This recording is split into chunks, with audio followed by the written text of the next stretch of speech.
When you train your thoughts, you will find out that your thoughts itself will build a barricade so that when negative thoughts come, it will beep, it will send a signal. Train your thoughts. I realize that on Facebook now we have minor pornography on Facebook. I don't know where all this thing came from. Minor pornography. Or is it only my own Facebook page that thing is happening? It's everywhere. Don't watch it. It looks like comedy, but it's a trade. It's a trade to pollute your thoughts. There's no purity in that arrangement. If you keep feeding on that, a time will come when you come out and see a sister in church, you can visualize her naked. Because there's no purity in your mind. You know, I told you when I went to Israel and I visited the Wailing Wall, I saw the way the rabbis were quoting the Torah. And they'll be shaking their head like this. They'll be shaking their head like this. They'll be shaking their head like this. I say, hey. And they do it for 24 hours. The requirement of the Bible, they have fulfilled it. This book of the law shall not depart out of thy mouth, but thou shalt meditate upon it day and night. The Bible scholars, because I read some historical perspective, that chief priest, that high priest that condemned Jesus to death, they say his thoughts, he was not keeping the law of thought, which is to be reading scriptures. He stopped doing it a long time ago. That was why Satan was able to inspire him with that idea. That the idea of keeping your thoughts flowing with scriptures is so that you begin to think in scriptures. I remember when I was in the oil industry, in the depot here in Makoti. So some people from the Muslim community came to me and said, we have seen that you are a just man. You don't want to take money that is not your own. And we have watched you for many years. Because of this, we want to do business with you. All you need to do is bring this amount. We will run the business and give you your profit. I said, okay, that's a good idea. They said, however, we are Muslims. I said, what does that mean? That we need to go to North Bank and buy a ram and do a sacrifice, pour blood, and take an oath that will not cheat out. I say, you are mistaken. I am not just a Christian. I'm a priest for Jesus. And this thing that you are doing is darkness. If you want to prosper, come to me. I will tell you how we will prosper. I'm the one that will teach you how to secure your investment. That was how we couldn't do that business. The opportunity was there, but it will not happen because the people were wrong. I will follow you to North Bank to go and sacrifice a ram. You know, are you there? Are you there? Are you there? No. That's not me. I'm not that desperate for money. My God knows how to give me money. I'm not so faithless to help God. I am God's problem. I'm God's property. I'm God's burden. He's my father, so he needs to take care of me. And yeah, I'm okay to wait for him, to open the door, to make a way. I'm not in a hurry, and I'm not that ambitious. Think on these things. The things you cannot do because of the way you think. For some of us, casual immorality is not part. We don't think of it. Do you understand that? It is not that opportunities for such don't come, but the door to it is closed in our thought.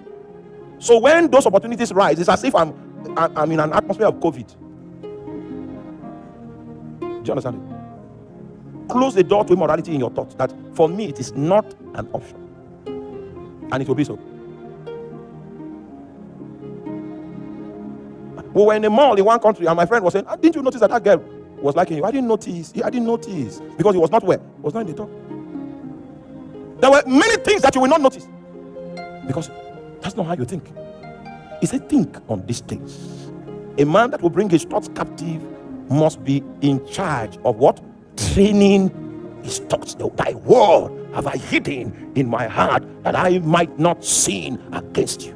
You will need to study the word. You will need to meditate on the word. You will need to confess the word. You will need to memorize the word. You study it. You meditate on it. You confess it. You memorize it. You study it. You meditate on it. You confess it. You do what? Memorize it. You study it. You meditate on it. You what? And then you what? Memorize it. It becomes your wisdom. You think through it. You process things by it. You know what you can do and what you cannot do. In the light of that which you have built into your thought frame. Train your thoughts. I think it was Rick Warren that wrote the meaning of think. So write think. Put T-H-I-N-K. Then we'll know the meaning of T.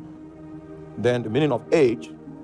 the meaning of I, and the meaning of N, and the meaning of K. So T means test every thought.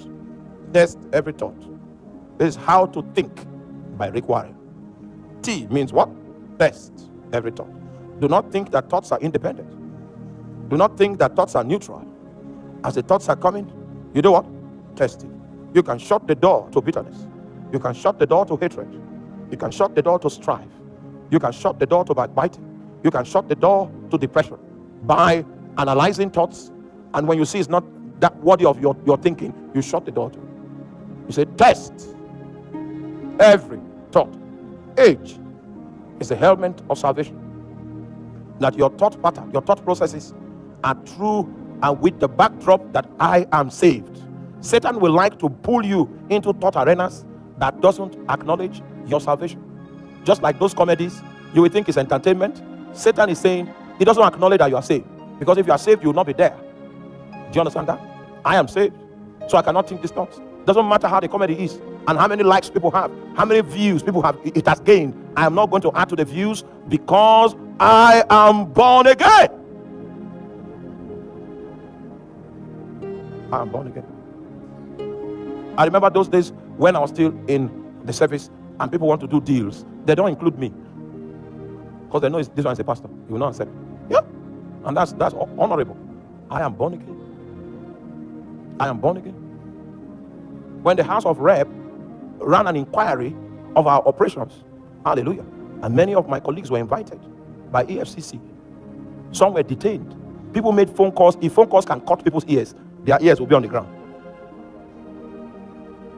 I had nothing to fear because my signature was not on any document that was fraudulent. When I was submitting my application for resignation, they didn't call me to ask me any questions. They just said, are you sure of this decision? I said, I'm sure, as heaven is high above and the earth is beneath. Oh my God. Oh my God. They had nothing on me because there is no allowance for anything negative. I am what? Born again. There are things that people that are born again don't think about. I imagine great thoughts. Yeah, Pastor Tony, I know you are from Ogbadikbo local government area, but you can imagine the world. You can imagine being a blessing to nations. Such a blessing that your background doesn't add up. No, forget about that. Ogbadikbo was privileged to have you, but it doesn't spell out any part of your potential. Every time God speaks to me, I remember how God delivered me. We were in that place, that small place, all right? And I was in the place of prayer. I was saying, how long? When will you bring redemption to us? When will your face of mercy shine and you will enlarge our coast and cause our borders to flow with milk and honey? I was just talking to God. And the Lord said, if you say you are a giant, then take giant steps. That's the message I'm preaching to you today. If you say, yeah, please preach for me. If you say you are a giant, what do you do? Take. So what God was saying, it was not up to me. I've already made everything available, but your mind is small. Meanwhile, when you preach, you say you are a giant in the Lord. It's all right. If you believe what you are saying, that you are a giant, what you need to do to prove it is what? Take giant steps. Take giant steps. Take giant steps. Take giant steps.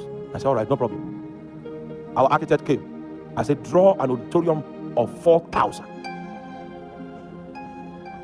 You think I'm a man? Indeed, if you had seen me then, you would say he's mad. But you see, I had an instruction from God to take. So I want to take the step. If they fail, then I'll go back to God and say, Oga, I was on my own. I was doing well. You said I should take, but God never gave me the opportunity to come back with a complaint. Never gave me the opportunity. The foundation for this place was laid 55 million. When I stood on it, I spoke to Satan. I said, Satan, this is no longer in the realm of the spirit. This is on ground now. I'm working on it. You were alive, but it happened. You were well, but you could not resist this. Even as we raise it up, you will look at it from where you are, and you will see that it will happen in spite of you. Oh my God, I prayed in tongues on the ground. I prayed